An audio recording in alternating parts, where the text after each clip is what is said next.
Hi everyone, it's Erin from Sweet Spice Skip. Today we're going to be making banana bread. My favorite part about this recipe that I'm going to share with you guys is that it can be made into any kind of quick bread.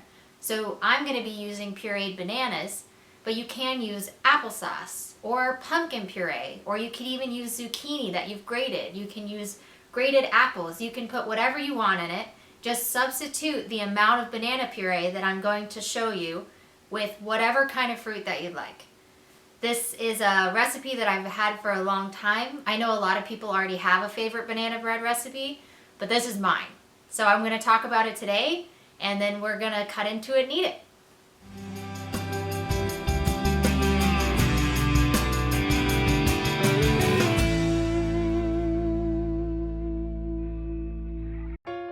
All right, everyone, when I talk about ripe bananas for banana bread, I mean this ripe.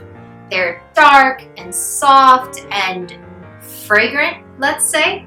I've had them in my apartment for about a week and a half now, and I think they could even stand to go a few more days. The longer you can stand for your bananas to ripen, the sweeter your bread will be. Before we get started, you should preheat your oven to 350 degrees. Next, in 2 separate bowls, combine your dry ingredients, excluding the sugar, and then in the next bowl, add all of your wet ingredients. I like to whisk the wet ingredients until they're homogeneous, and then I'll add the sugar and whisk that until it's completely combined.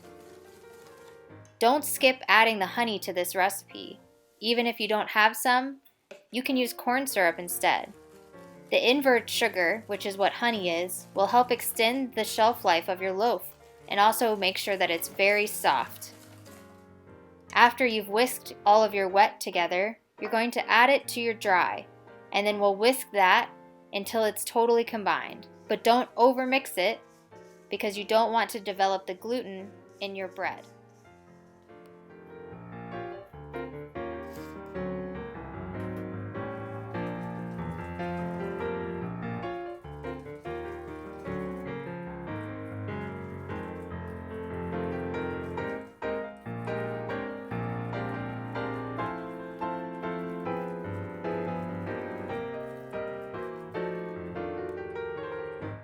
To prepare your pans for baking your loaves, I like to spray the pan and then put a piece of parchment paper down on the bottom just to ensure that it doesn't stick. If you cut your parchment long enough, you can easily remove your bread from the pan once it's out of the oven.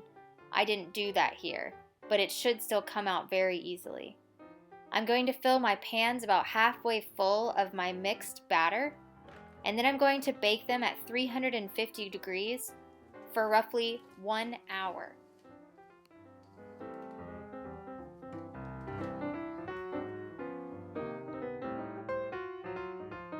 All right, everyone, so my loaves baked for an hour on a sheet tray, and you can see they're nice and well risen, very hot right now, so I'm not going to pull them out.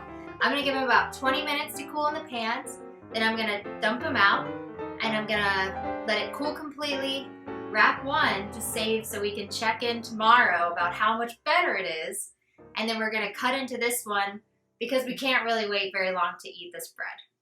Thanks for watching, thanks for baking along with me, and we'll see you next week.